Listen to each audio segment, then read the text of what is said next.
Hello and welcome to our weekly reading. I'm Charlie. Um, we are currently reading The Secret Power of Yoga by Nischala Devi. And this week we start chapter 1 of book 3. So I'm super excited to get into that.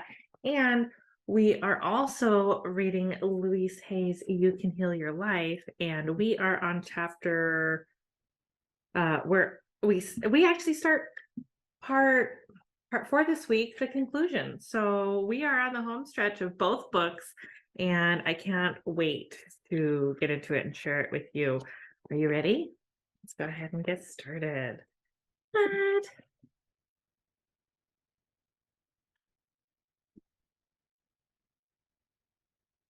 Okay, so book 3 starts out with Vibhuti Pada, the divine manifestation of power. Book 3 begins with the last 3 sutras of the 8-faceted path, Ashtanga Yoga. Dharana, contemplation, dhyana, meditation, and samadhi, union with the divine consciousness.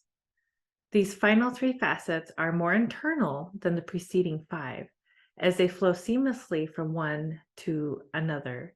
They are known as samyama, or fusion. With samyama comes perfect knowledge of the divine self. Accompanying this realization is the manifestation, vibhuti, of psychic and spiritual powers, or siddhis. The culmination of Book 3 describes the myriad powers born of the fusion, samyama, of dharana, dhyana, and samadhi. Please note, I have chosen to present commentary on only the first 5 sutras in Book 3. Vibhuti-pada, the divine manifestation of power. The remaining sutras of Book 3 and all of Book 4, Kaivalya-pada, Supreme Liberation, will be summarized in lieu of an explanation of the individual sutras. Books 2 and 4 portray the most esoteric aspects of the sutras, and they tend to be less useful for creating the foundation of our spiritual quest. Also, because of their esoteric nature, a heart-centered perspective would not necessarily enhance the interpretation of these sutras in the same way it did for books 1 and 2. As your curiosity about books 3 and 4 develop, I encourage you to read the many translations available. Chapter 1, Antara Yoga, the Inner Quest. When the 5 preceding facets of Ashtanga have been effectively interwoven, we are gifted by Antara Yoga, the Inner Quest. With continued devotion, dharana, contemplation, and dhyana, meditation, guide us to the innermost treasure, samadhi, union with the divine consciousness. When they seamlessly flow from one to another, it is known as samyama, fusion.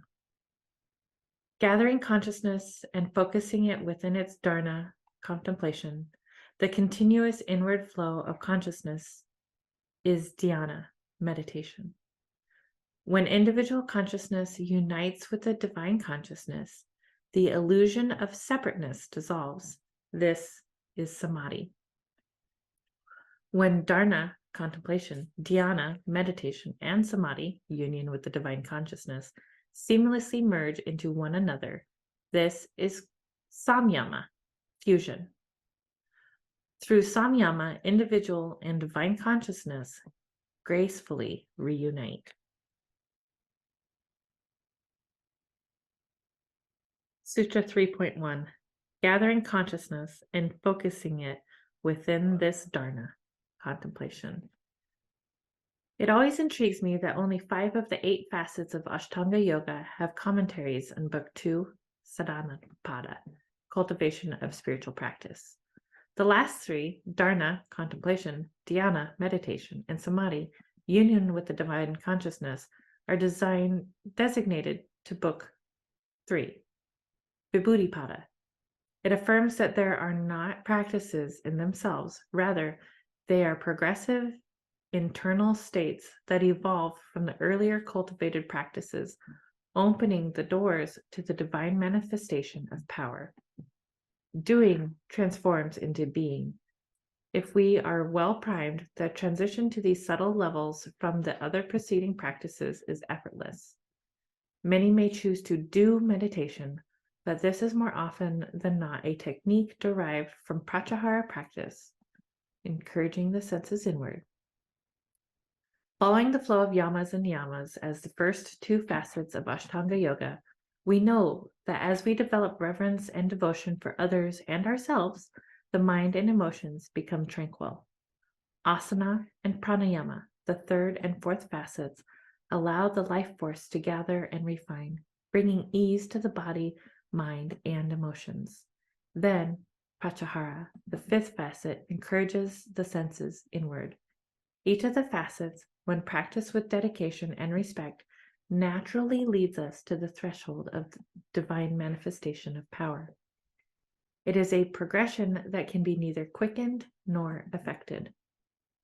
Observing the potential beauty of a rosebud, we may be eager to see it in full bloom, becoming impatient with the process and taking nature into our own hands. If we peel the petals, hoping to create a full bloom, it would destroy both the sweet bud and the exquisite blossom. Maturity cannot be forced. It takes time, patience, and nurturing. Nature is a great teacher, showing us that everything develops at the perfect time.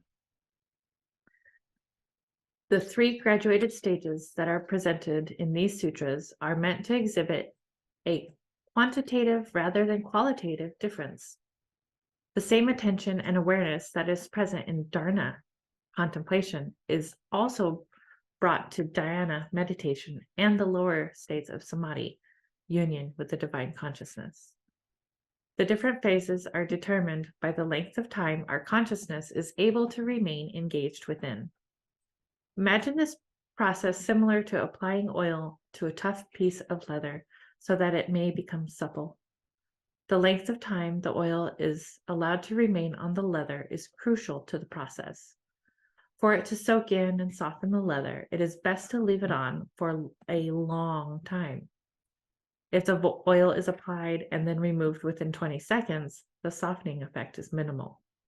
If it stays for 2 minutes, the absorption process is able to begin. When the oil remains on the leather for half an hour or longer, it is completely absorbed, leaving the leather pliable and without a residue. This is similar to the way dharana, contemplation, dhyana, meditation, and samadhi, union with the divine consciousness, respectively affect the realization of our divine self. As we are able to gather our awareness and engage it within for a short amount of time, we are experiencing dharana. If engaged for a longer time, we experience dhyana. Yet more time allows for total absorption, samadhi, and easeful awareness. Dharana is most commonly translated as concentration and is frequently used synonymously and interchangeably with the word meditation. Defining it as concentration suggests an intense focusing of the mind. This characterization can cause our bodies to tense and our breathing to become irregular. And while our senses are alerted to the mission at hand, there is little comfort or ease. More accurately, dharana invites us into an easeful awareness that prompts the flow of consciousness to return back to its source.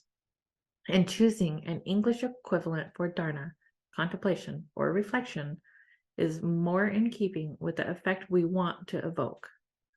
Through dharana, our thoughts, feelings, and actions interweave, introducing a pattern of consciousness that flows harmoniously to the source. Gathering consciousness and focusing it within is dharana, contemplation. Harmonize with your true vibration. In Book 1, Sutras 34 through 38, we are offered a selection of uplifting ways to lead the mind and emotions to dharana and dhyana. The sutras, being very empowering and non-restrictive, after offering us many choices, ultimately leave the path open-ended. For example, 1.39, or dedicate yourself to anything that elevates and embraces your heart. These two simple criteria for selecting a focus, elevation, and embracing seem agreeable to almost anyone. The first part of Sutra 1.39 suggests that the focus be both uplifting and inspiring. This gives you the freedom to choose almost anything you wish: a chakra or spiritual center of the body, a great and inspiring being, a prayer or sacred word. The options are infinite. Choose carefully so that the qualities held within the sacred object will have the power to escort you to the depth of your divine self. The second suggestion is that you love it and that it elevates you to a state of joy. When you select something you love, your heart will embrace it fully. Many of us have experienced elevating feelings from being in love. At those times, our complete awareness is funneled into one special person. All of our senses and thoughts are with them. Just to think about them uplifts us and brings joy. Imagine you're at an airport waiting for your sweetheart. While standing there, waiting for the aircraft to come in, your feet may hurt a bit, or hunger may remind you that in your haste, you forgot to eat. But the moment you see your beloved, energy suddenly floods your body, leaping out through your heart and rushing to embrace her or him. Your aching feet and hunger are long forgotten. The experience of contemplation is usually not quite as visceral or dramatic. Yet if we truly love what we are focusing on, with time and practice, the energy flows to the centers of higher consciousness, propelled by our devotion. We are filled with joy and bliss. Even if you are given a focus for practice by a teacher, or learn one from a tried and true tradition, it is important to adapt it as you embrace it with your whole heart. A friend of mine who had a long-time career as a cardiac surgeon went on a 10-day meditation retreat. When he returned, I asked him how the experience had been for him. "Oh, it was fine," he answered, still somewhat preoccupied. "Tell me something," he said. "They told us to meditate on the Hara, an energy center used in the Buddhist tradition. I spent the whole time trying to figure out exactly where it was. Dusting off my memory, I went through my old Gray's Anatomy book from medical school, but I couldn't find the Hara. I kept wondering if it was to the left or right, above or below the pancreas. Can you help clarify it for me?" Chuckling to myself, and at the same time appreciating his dilemma, I said, "Let's make this easy. Do you know where your heart is?" "Of course, I know where my heart is, and everybody else's too," answered the experienced surgeon. "Put your full and complete attention at the heart center and all the love that flows through it. That seems to be a perfect focus for you," I said. He looked relieved as a smile appeared in his sparkling eyes.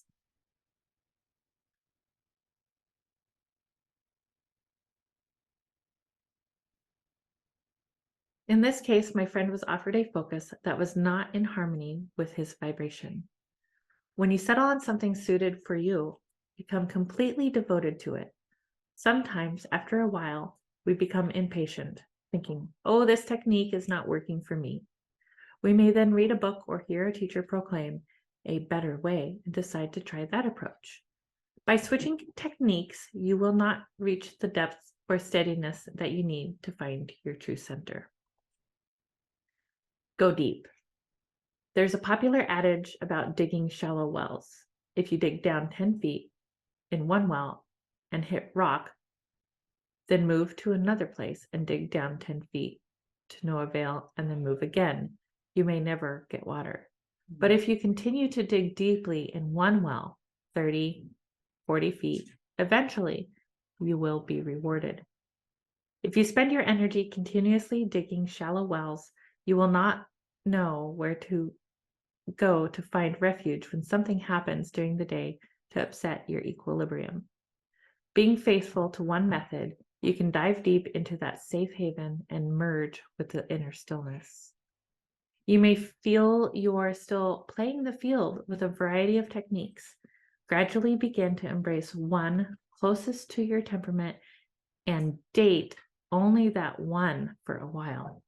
After a few weeks, you might get engaged to it, or you might decide if it's not for you. Then select another. Stay with that one for a month or so. After 2 or 3 tries, choose one. Make your marriage plans and be faithful to your choice. Apply wholehearted devotion and let it escort you to your own heart deep within. Gathering consciousness and focusing it within is dharana, contemplation. Experiencing contemplation, dharana, through tradaka, or gazing.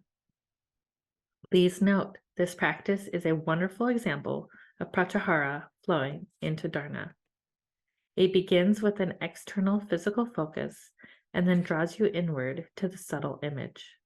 It then alternates both outward and inward focus, coordinating the eyes with the mind and emotions so they function.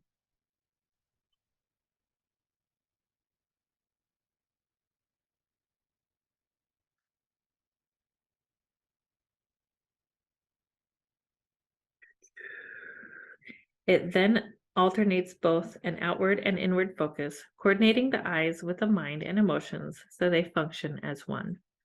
The outward gaze toward the external object is seen when we close our eyes by our inner vision.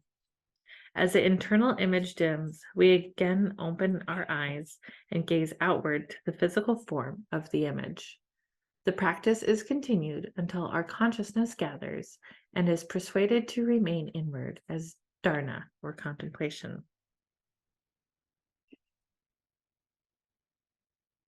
Choose an inspired object, a lit candle, a photo, flowers, the sunrise or sunset, a mandala or yantra, which is a sacred geometric pattern, or anything that uplifts and evokes a quiet, peaceful feeling. Sit directly in front of it so it is at eye level, close enough for you to see the form and feel its qualities. Because it is not necessary to distinguish details, glasses or contact lenses may be removed, permitting the eyes to relax and soften.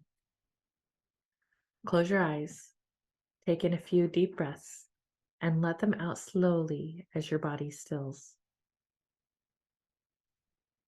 Slowly open the eyes halfway. Begin to gaze at your chosen object. The eyes and the eyelids remain relaxed and soft.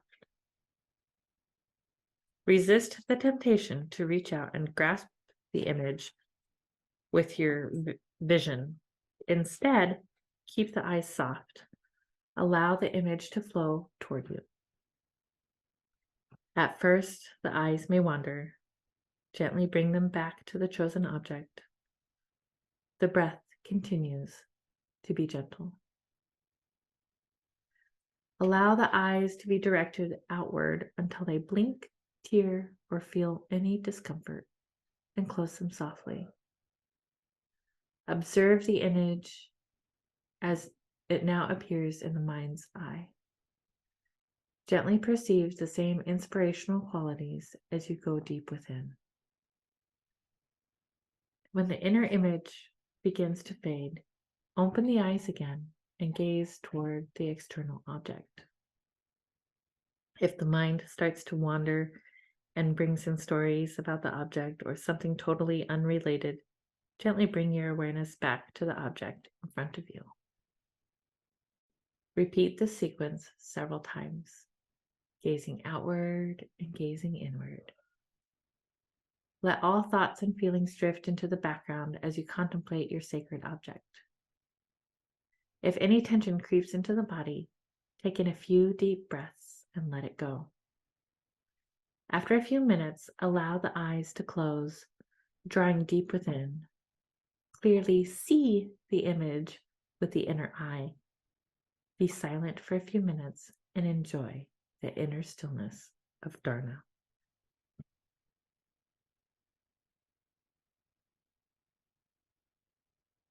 Sutra 3.2. The continuous inward flow of consciousness is dhyana, meditation. With continued inward awareness, dharna, contemplation, transports us into dhyana, meditation. In dharna, contemplation, the length of time consciousness dwells with the divine is limited to a few seconds, causing the sense of peace we derive from dharna to be transient. In dhyana, meditation, the gathered consciousness nestles more comfortably in our divine essence. The distinction between the two stages is similar to the action of oil, awareness, being poured from a small vessel, chitta, back into the infinite sea, chit. Dharna intermittently touches inner awareness similar to the way oil pours from a full cylinder, stopping ever so briefly before the next plop follows. There is a definite start and end to the periods of inner awareness, and often they happen so quickly that we miss the inner experience. Because of these frequent fluctuations in the state of dharna, our awareness facilitates from the external to the internal, between doing and being, back and forth. Dhyana meditation is an analogous to the oil, awareness, flowing in the continuous stream from the small vessel, the chitta, back to the infinite chit, sea of consciousness. With dhyana, the awareness remains within for a longer time. This allows our identification with the divine to increase. Even when the formal meditation is completed, a part of us is always rooted within. Dhyana propels our consciousness toward the vast sea of divine.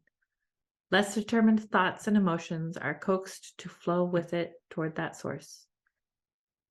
This dynamic experience of meditation brims over, touching every aspect of life. The aura, pranic body, becomes luminous with this dynamic power, giving you a magnetic and vibrant personality. As this power continues to deepen, people are drawn to you and are affected by your cheerfulness.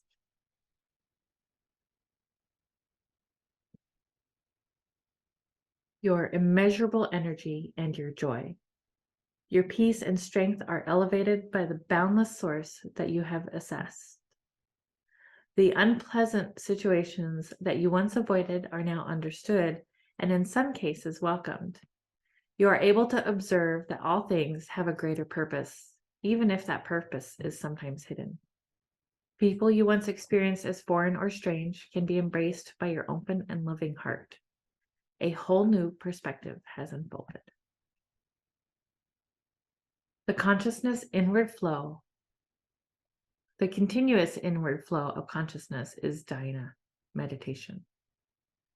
You may find it necessary to withdraw from the world for a time to continue nourishing this dynamic power, or, as is often the case with this newfound energy, you may find yourself inspired to serve others and yourself with greater zeal. The state of dhyana expands our understanding of the world around us and of ourselves. We are able to delight in the newfound bliss that up to this time had been held in reserve. In dhyana, we transcend the physical, mental, and emotional realms, and we experience infinite joy.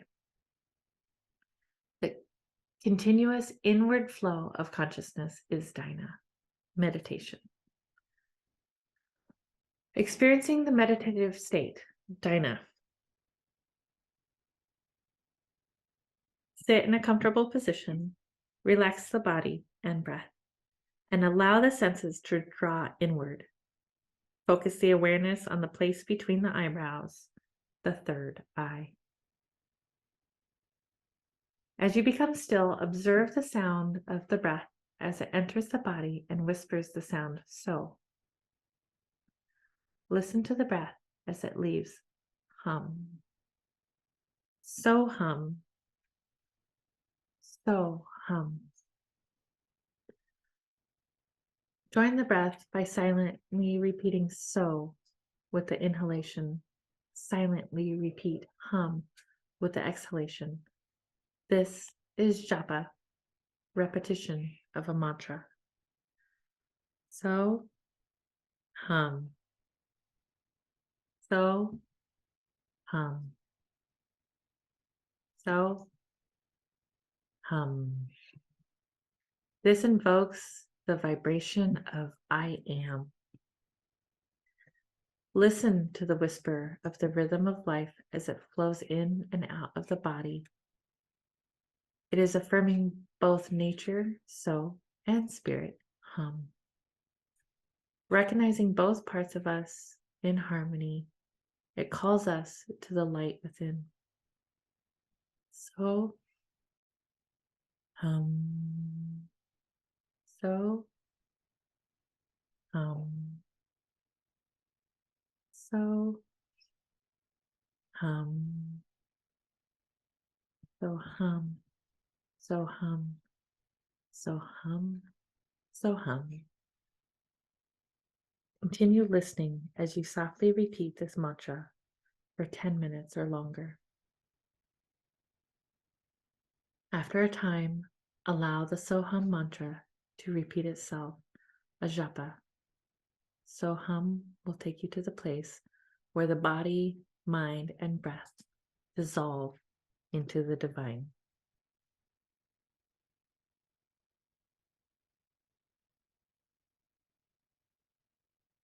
Sutra 3.3. When individual consciousness unites with the divine consciousness, the illusion of separateness dissolves. This is samadhi. The world that we visit during samadhi, union with the divine consciousness, has no tangible language. It is a state beyond description. It can only be experienced. If we stir a cup of sugar into a pitcher of water, it seems to disappear. We may not be able to see it yet. If we taste the water, we recognize the sugar by its sweetness. Because the sugar has been completely absorbed in the water, their union creates a new expression. From then on, it becomes impossible to separate the two. The effect of the sugar merging with the water is similar to our gathered consciousness merging into the divine. When consciousness unites in samadhi, unlike dharana, contemplation, or dhyana, meditation, the distinction between the individual consciousness, chitta, and the external consciousness, chit, dissolves. Trying to comprehend samadhi, union with the divine consciousness, before we have experienced it is like trying to understand being in love before it happens. A child might ask her mother what it feels like to be in love. With great introspection, her mother may answer, "It is not something that can be explained in words. It is beyond our understanding of what joy can mean. All I can say is you will know when it happens." Samadhi is like that. The different stages and degrees of samadhi, union with the divine consciousness, are described and defined in Book 1, Chapter 7, Sutras 40 to 51. As we might remember, some of these elevated states are temporary. Sabiha. They still hold seeds that can sprout. These states, while very powerful, are not potent enough to eliminate all the seeds of karma. Even if it appears that our minds and emotions have been totally transformed, the seeds have the ability to germinate even the proper conditions. We may attain those grand heights for a time and then be relegated back to the jurisdiction of the mind and emotions.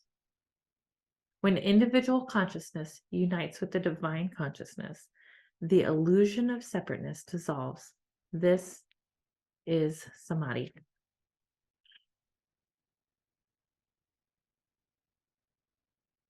Hiding anger in a cave. There is a wonderful story of a woman who was burdened with a terrible temper. Everything ignited this anger. To control this problem, she decided to retreat into a cave for deep spiritual practice.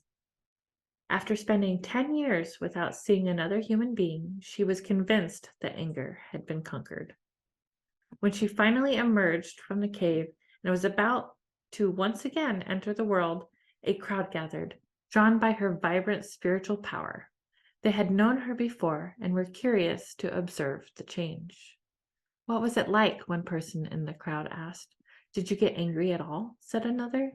"For the entire time, not once did I get angry," she proudly reported.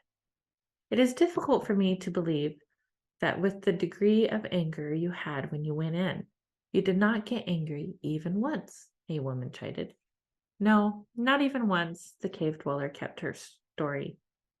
"Do you mean that even if a wild animal came up to your cave and disturbed your meditation, you did not get angry? I really cannot accept what you say as truth," the same woman continued to pursue the issue. "Listen, you fool, I told you, nothing disturbed my peace and I never got angry. Now leave me alone. If the seeds are still fertile, they are always available to sprout.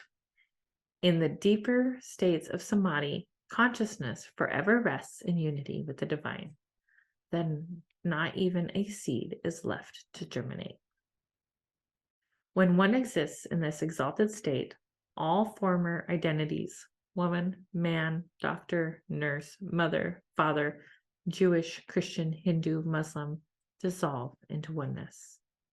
While we still care for and appreciate the body, mind, and emotions as vehicles for living in this physical world, our identification with them lessens. We then maybe lose interest in anything to do with the physical world, including food, clothing, shelter, and even our relationships. Only a hair's breadth thread tethers us to our earthly existence. Our identity has merged with our divine nature, the all-pervading light within. Samadhi, as described by the saints and sages, is a completely different realm of reality than that of our everyday experiences.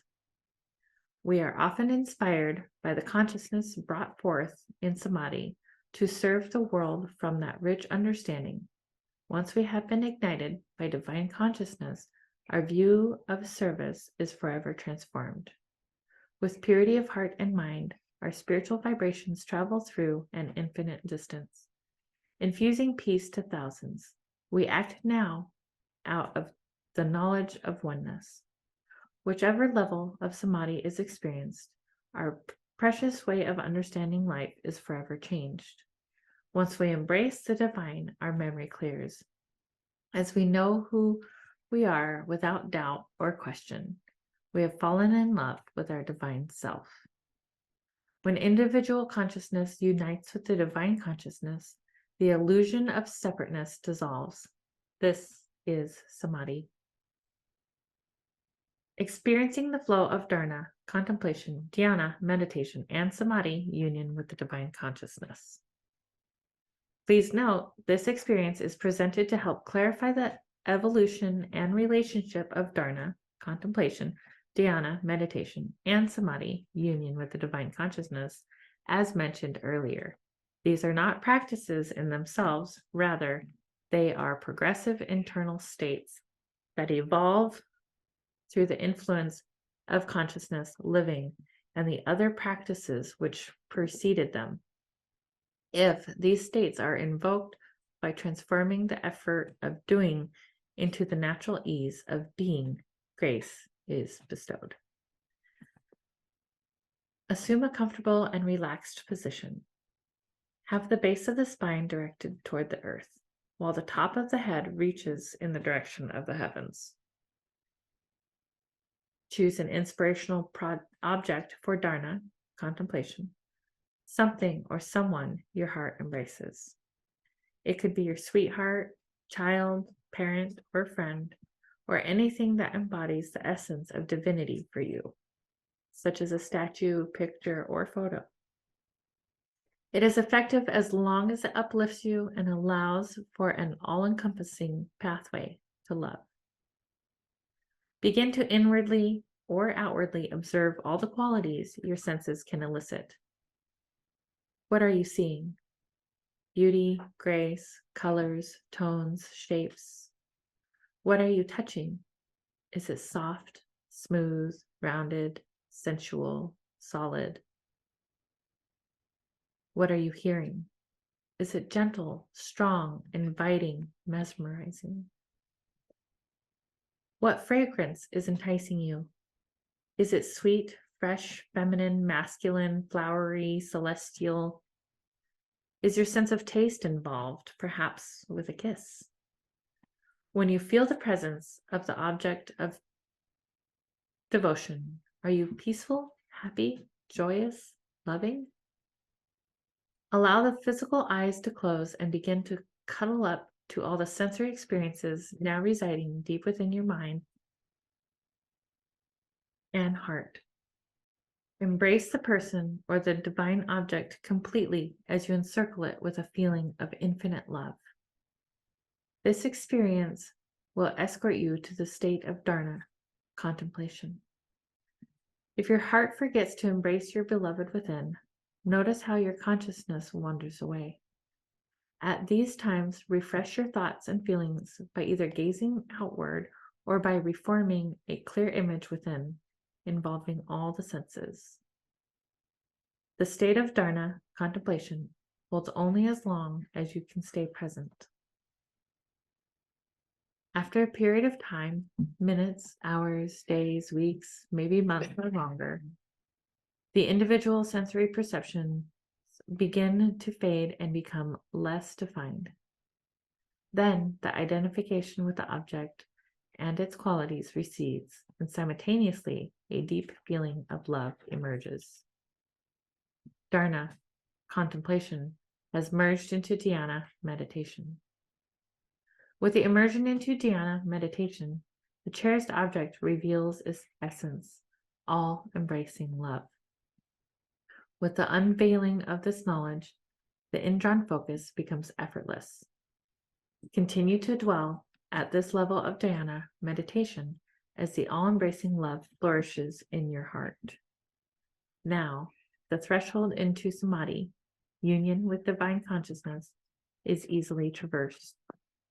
Any remaining thoughts, feelings, and sensory perceptions of the external dissolve. Abounding love is your only experience. With the immersion into samadhi, your entire reality transforms. You experience this all-embracing love for everyone and everything. Sutra 3.4. When dharana, contemplation, dhyana, meditation, and samadhi, union with the divine consciousness, seamlessly merge into one another, this is samyama, fusion. Sutra 3.5. Through samyama, individual and divine consciousness gracefully reunite. Samyama, fusion, is the integration of dharana, dhyana, and samadhi. Samyama starts with dharana, contemplation, focusing on an object. Here, there is an awareness of an object separate from yourself. Dharana gracefully slides into dhyana, meditation, when there is an unbroken flow of awareness, allowing identification with the divine essence of all things.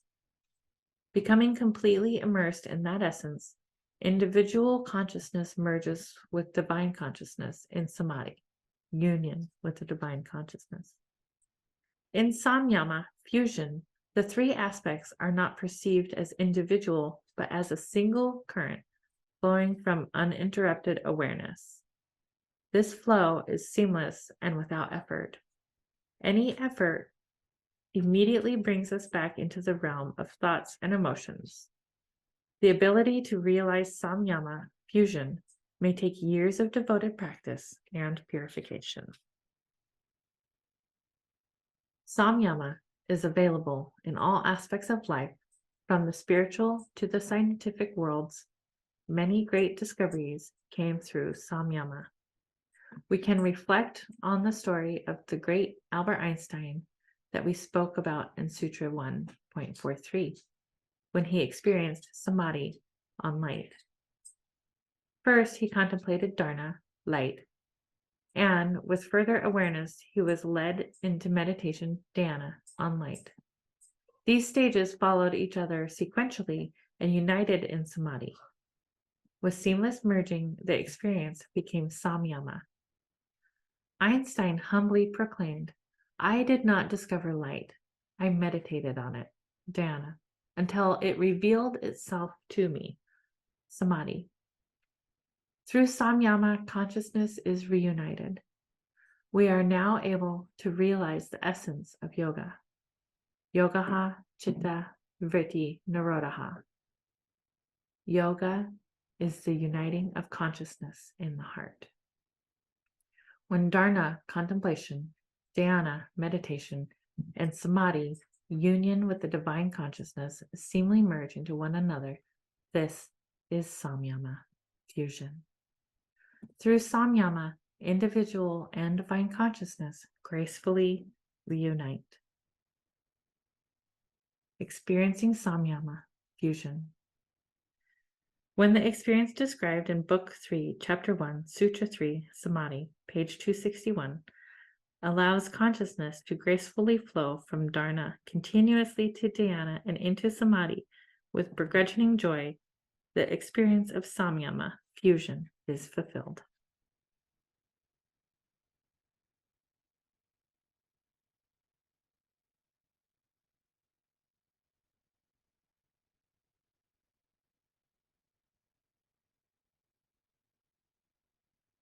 Summary of the remaining sutras in Book 3, Vibhuti-pada.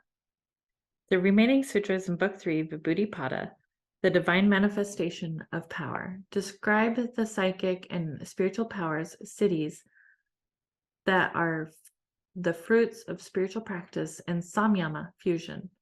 Although the attainment of these powers, siddhis, can be a way of elevating spiritual progress, we are well and strongly advised not to dwell on them, as they delay us from the ultimate realization of the divine self. There is a wonderful story that helps to explain why certain teachings of Buddha are expounded upon while others are not. One day, while traveling, the Buddha picked up a handful of simsapa leaves and asked his disciples what they thought was more numerous. These few leaves he held in his hand were all the leaves on all the trees in the simsapa grove. Venerable Sir, the simsapa leaves that the Blessed One has in his hand are few, but those on all the trees in the simsapa grove are more numerous. So too, my disciples, the things I have taught you are few, and why have I not taught so many things? The disciples had no answer. So the Buddha replied to his own question with a jewel of spiritual life, because they are not as beneficial and relevant to the fundamentals of the holy life, and do not lead to peace, to direct knowledge, to enlightenment, or to nirvana. Here are a few examples of the powers described in Book 3. 3.24. By samyama on friendliness, the power to transmit that quality is obtained. This is a sweet one. Sutra 3.25. By samyama on the strength of elephants, we obtain that level of strength. 3.26. By samyama on the inner light, one obtains knowledge of what is subtle, hidden, or far distant. Sutra 3.27. By samyama on the sun, knowledge of the entire solar system is given. Sutra 3.28. By samyama on the moon comes knowledge of the stars and galaxies. Sutra 3.235. By samyama on the heart, knowledge of the mind is obtained. The heart as the pathway to the mind. Sutra 3.35. Through samyama on the heart, awareness of divine consciousness dawns. My personal favorite. If you venture regularly into the subtler aspects of yoga, the psychic powers are certain to beckon you. While they can be entertaining and interesting, they are not worth our complete dedications, since they distract from the superior illumination and peace beyond their horizons. They may initially excite us because we have not encountered them before. We would be just as amazed seeing TV for the first time. All those little people moving about on that tiny box. In that way, the ordinary mind becomes dazzled by the display of yogic powers. The yogi, in her or his equanimity, recognizes all these powers as natural aspects of her or his expanded mind and emotions. If they are naturally revealed to you, use this precious gift for the greater good. These experiences may visit us during our formal practices or at any other time. We may see flashing lights or angels, hear the phone before it rings, choose the scenic road only to find out later that the main highway had been closed for repair, smell blossoms in the winter, or in any number of ways encounter the extraordinary. Often a disciple may be enticed by these powers or cities. It is then the role of the guru or spiritual teacher to guide and keep the disciple out of harm's way. This is the story of one disciple's experience. The long-awaited day of her annual interview with the guru caused her to become very excited. Each year, since she came to the ashram, the teacher asked the same question: how are you progressing with your meditation?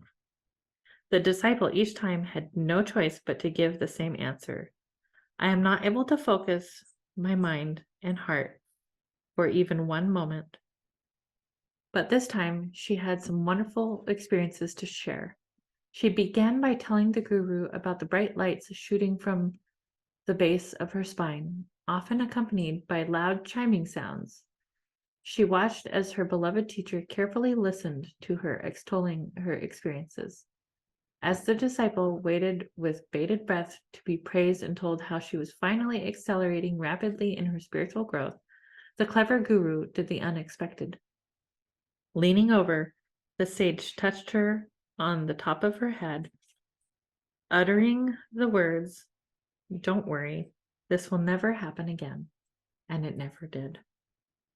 As the wise Paramahansa Yogananda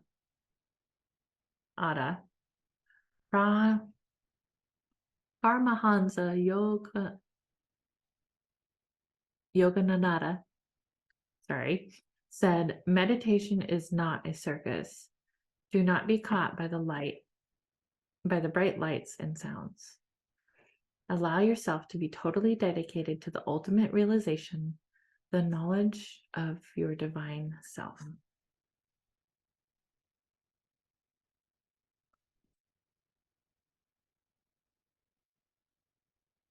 And for Louise Hayes, You Can Heal Your Life, we are on chapter 16,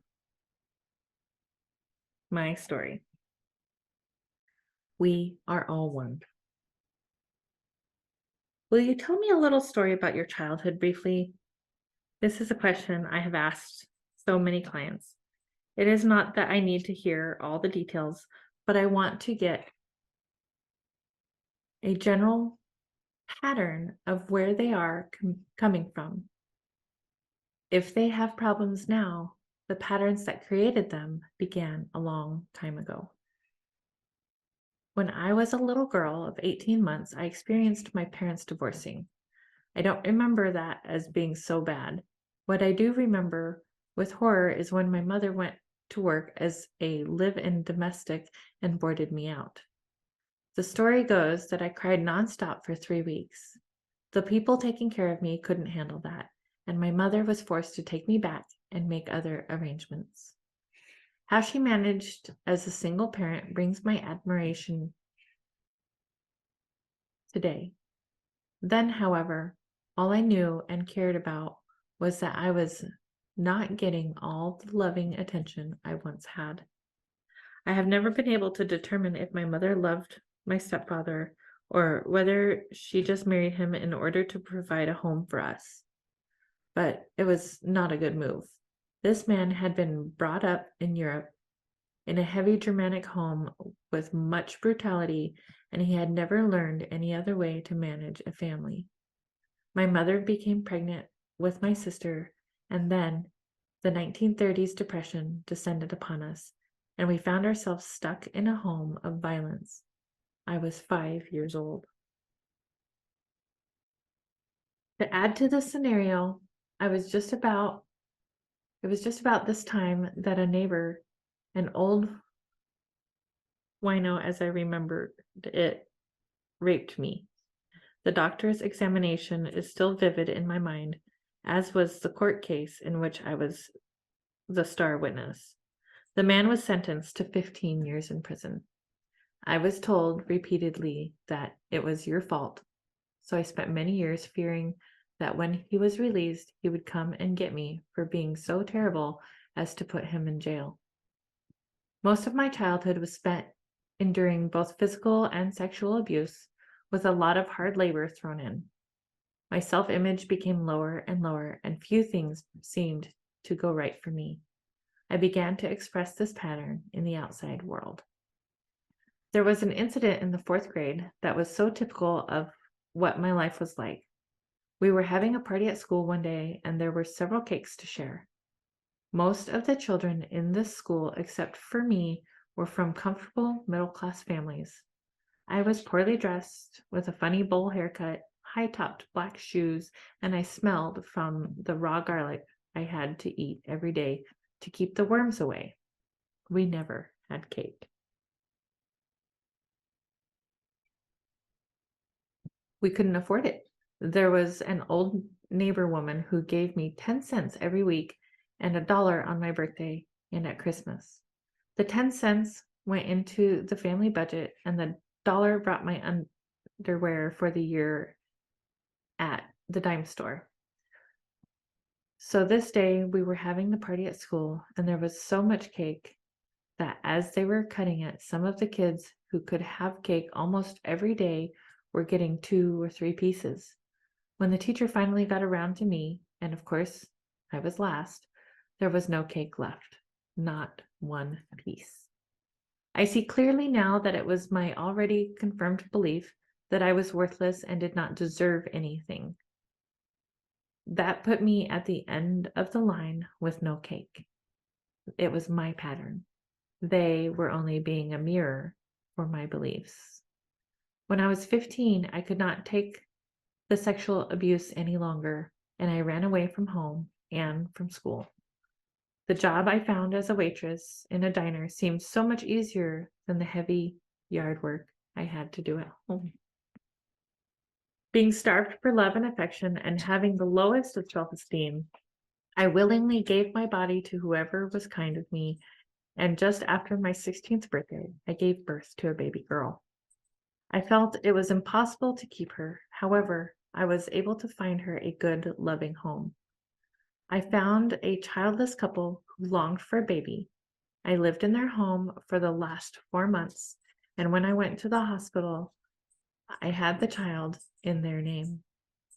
Under such circumstances, I never experienced the joys of motherhood, only the loss and guilt and shame. Then it was only a shameful time to get over with as soon as possible. I only remember her big toes, which were unusual like mine. If we ever meet, I will know for sure I see her toes. I left when the child was 5 days old. I immediately went back home and said to my mother, who had continued to be a victim, "Come on, you don't have to take this any longer. I'm getting you out of here." She came with me, leaving my 10-year-old sister, who had always been Daddy's darling, to stay with her father. After helping my mother get a job as a domestic in a small hotel and settling her into an apartment where she was free and comfortable, I felt my obligations were over.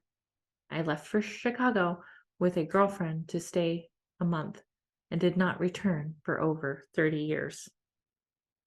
In those early days, the violence I had experienced as a child combined with the sense of worthlessness I developed along the way.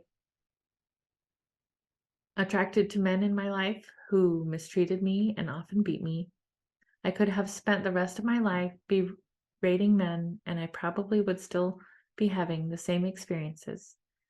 Gradually, however, through positive work experiences, my self-esteem grew, and those kind of men began to leave my life. They no longer fit my old pattern of unconsciously believing I deserved abuse. I do not condone their behavior, but if it were not my pattern, they would not have been attracted to me. Now, a man who abuses women does not even know I exist. Our patterns no longer attract. After a few years in Chicago doing rather menial work, I went to New York and was fortunate enough to become a high fashion model. Yet, even modeling for the big designers did not help my self-esteem very much. It only gave me more ways to find fault with myself. I refused to recognize my own beauty. I was in the fashion industry for many years. I met and married a wonderful, educated English gentleman. We traveled the world, met royalty, and even had dinner at the White House. Though I was a model and had a wonderful husband, my self-esteem still remained low until years later when I began the inner work. One day, after 14 years of marriage, my husband announced his desire to marry another, just when I was beginning to believe that good things can last. Yes, I was crushed. But time passes and I lived on. I could feel my life changing, and a numerologist one spring confirmed it by telling me that in the fall, a small event would occur that would change my life. It was so small that I didn't even notice it until several months later. Quite by chance, I had gone to a meeting at the Church of Religious Science in New York City. While their message was new to me, something within me said, "Pay attention," and so I did. I not only went to the Sunday services, but I began to take their weekly classes. The beauty and fashion world was losing its interest to me. How many years could I remain concerned with my waist measurement or the shape of my eyebrows? From a high school dropout who never studied anything, I now became a voracious student, devouring everything I could lay my hands on that pertained to metaphysics and healing. The Church of Religious Science became a new home for me. Even though most of my life was going on as usual, this new course of study began to take up more and more of my time. The next thing I knew it was 3 years later, and I was eligible to apply to become one of the church's licensed practitioners. I passed the test, and that's where I began, as a church counselor many years ago. It was a small beginning. During this time, I became a transcendental meditator. My church was not giving the ministerial training program for another year, so I decided to do something special for myself. I went to college for 6 months, MIU, Mariachi International University in Fairfield, Iowa. It was the perfect place for me at that time. In the freshman year, every Monday morning, we began a new subject. Things I had only heard of, such as biology, chemistry, and even the theory of relativity. Every Saturday morning, there was a test. Sunday was free, and Monday morning, we began anew. There were none of the distractions so typical of my life in New York City. After dinner, we all went to our rooms to study. I was the oldest kid on campus and loved every moment of it. No smoking, drinking, or drugs were allowed, and we meditated 4 times a day. The day I left, I thought I would collapse from the cigarette smoke in the airport. Back to New York I went to resume my life. Soon, I began taking the ministerial training program. I became very active in the church and its social activities. I began speaking at the noon meetings and seeing clients. This quickly blossomed into a full-time career. Out of the work I was doing, I was inspired to put together the little book, Heal Your Body, which began as a simple list of metaphysical causations for the physical illnesses in the body. I began to lecture and travel and hold small classes. Then one day, I was diagnosed as having cancer. With my background of being raped at 5 and having been a battered child, it was no wonder I manifested cancer in the vaginal area. Like anyone else who has just been told they have cancer, I went into total panic. Yet because of all my work with clients, I knew that mental healing worked. And here I was being given a chance to prove it to myself. After all, I had written the book on mental patterns, and I knew cancer was a dis-ease of deep resentment that had been held for a long time until it literally eats away at the body. I had been refusing to be willing to dissolve all the anger and resentment at them over my childhood. There was no time to waste. I had a lot of work to do. The word incurable, which is so frightening to so many people, means to me that this particular condition cannot be cured by any outer means, and that we must go within to find the cure. If I had an operation to get rid of the cancer, it did not clear the mental pattern that created it. Then the doctors would just keep cutting Louise until there was no more Louise to cut. I didn't like that idea. If I had the operation to remove the cancerous growth and also cleared the mental pattern that was causing the cancer, then it would not return. If cancer or any other illness returns, I do not believe it is because they did not get it all out, but rather that the patient has made no mental change. He or she just recreates the same illnesses, perhaps in a different part of the body. I also believe that if I could clear the mental pattern that created this cancer, then I would not even need the operation. So I bargained for time, and the doctors grudgingly gave me 3 months when I said I did not have the money. I immediately took responsibility for my own healing. I read and investigated everything I could find on alternate ways to assist my healing process. I went to several health food stores and bought every book they had on the subject of cancer. I went to the library and did more reading. I checked out foot reflexology and colon therapy and thought they both would be beneficial to me. I seemed to be led to exactly the right people. After reading about foot reflexology, I wanted to find a practitioner. I attended a lecture, and while I usually sat in the front row, this night I was compelled to sit in the back. Within a minute, a man came in and sat behind me, and guess what? He was a foot reflexologist who visited the home. He came to me 3 times a week for 2 months and was a great help. I knew I also had to love myself a great deal more than I was. There was little love expressed in my childhood, and no one had made it okay for me to feel good about myself. I had adopted their attitudes of continually picking on and criticizing me, which had become second nature. I had come to the realization through my work with the church that it was okay and even essential for me to love and approve of myself. Yet I kept putting it off. Rather like the diet you will always start tomorrow, but I could no longer put it off. At first, it was very difficult for me to do things like stand in front of the mirror and say things like, "Louise, I love you. I really love you."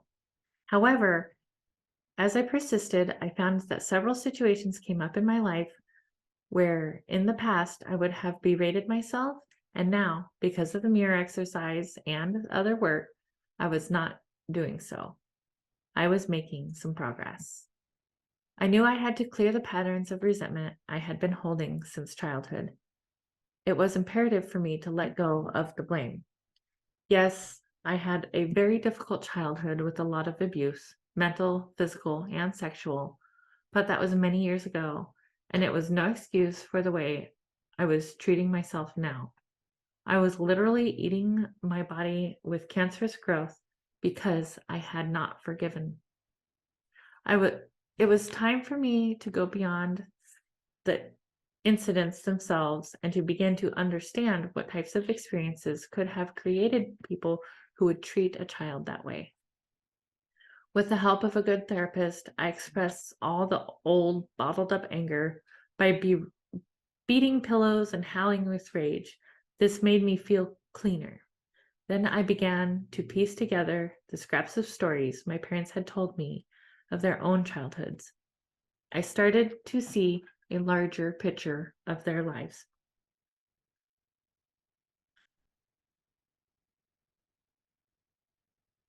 With my growing understanding and from an adult viewpoint, I began to have compassion for their pain, and the blame slowly began to dissolve.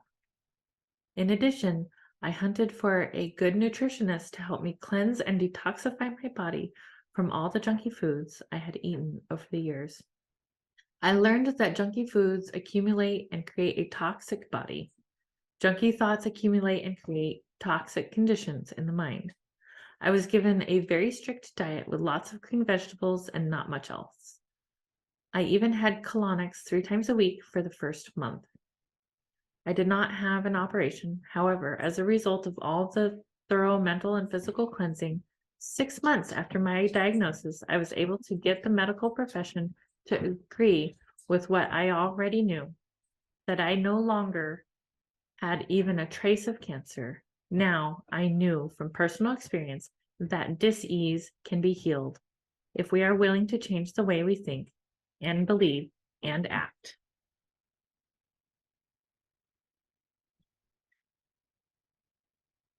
Sometimes what seems to be a big tragedy turns out to become the greatest good in our lives. I learned so much from that experience, and I came to value life in a new way. I began to look at what was really important to me, and I made a decision finally to leave the treeless city of New York and its extreme weather. Some of my clients insisted they would die if I left them, and I assured them I would be back twice a year to check on their progress, and telephones can reach everywhere. So I closed my business and took a leisurely train trip to California, deciding to use Los Angeles as a starting point. Even though I had been born here many years ago, I knew almost no one anymore except for my mother and sister, who both now lived on the outskirts about an hour away.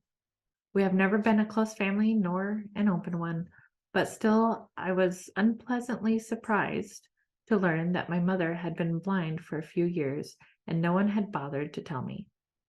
My sister was too busy-ish to see me, so I let her be and began to set up my new life. My little book, Heal Your Body, opened many doors for me. I began to go to every New Age type of meeting I could find. I would introduce myself and, when appropriate, give out a copy of the little book. For the first 6 months, I went to the beach a lot, knowing that when I became busy, there would be less time for such leisurely pursuits. Slowly, the clients appeared. I was asked to speak here and there, and things began to come together as Los Angeles welcomed me. Within a couple of years, I was able to move into a lovely home. My new lifestyle in Los Angeles was a large jump in consciousness from my early upbringing. Things were going smoothly, indeed. How swiftly our lives can change completely. One night, I received a phone call from my sister, the first call in 2 years. She told me that our mother, now 90, blind and almost deaf, had fallen and broken her back. In one moment, my mother went from being a strong, independent woman to being a helpless child in pain. She broke her back and also broke open the wall of secrecy around my sister. Finally, we were all beginning to communicate. I discovered that my sister also had a severe back problem that impaired her sitting and walking, and which was very painful She suffered in silence, and though she looked anorexic, her husband did not know she was ill. After spending a month in the hospital, my mother was ready to go home, but in no way could she take care of herself, so she came to live with me. Through trusting in the process of life, I did not know how I could handle it all, so I used to say to God, "Okay, I will take care of her, but you have to give me help and you have to provide the money." It was quite an adjustment for both of us. She arrived on a Saturday, and the following Friday, I had to go to San Francisco for 4 days. I could not leave her alone, and I had to go. I said, "God, you handle this. I have to have the right person to help us before I leave." On the following Thursday, perfect person had appeared and moved in to organize my home for my mother and me. It was another confirmation of one of my basic beliefs. Whatever I need to know is revealed to me, and whatever I need comes to me in divine right order. I realized it was lesson time for me once again. Here was an opportunity to clean up a lot of that garbage from childhood. My mother had not been able to protect me when I was a child. However, I could and would take care of her now. Between my mother and my sister, a new whole adventure began. To give my sister the help she asked for presented another challenge. I learned that when I had rescued my mother so many years ago, my stepfather then turned his rage and pain against my sister, and it was her turn to be brutalized. I realized that what started out to be a physical problem was then greatly exaggerated by fear and tension, plus the belief that no one could help her. So here was Louise, not wanting to be a rescuer and yet wanting to give her sister an opportunity to choose wellness at this point in her life. Slowly, the unraveling began, and now, today, it's still going on. We progress step by step as I provide an atmosphere of safety while we explore various avenues of healing. My mother, on the other hand, responds very well. She exercises as best she can 4 times a day. Her body gets stronger and more flexible. I took her to get a hearing aid and she became more interested in life. In spite of her Christian Science beliefs, I persuaded her to have a cataract removed from one eye. What a joy for her to begin to see again and for us to see the world through her eyes. She is so pleased to read again. My mother and I began to find time to sit and talk to each other in ways we had never done before. A new understanding developed between us. Today, we both become freer as we cry and laugh and hug together. Sometimes she pushes my buttons, which only tells me there is something further for me to clear. My mother left the planet peacefully several years ago. I miss her and love her. We completed all we could together, and now we are both free. That's it for today's weekly reading, and that's the end of You Can Heal Your Life. We'll see you next time. Namaste.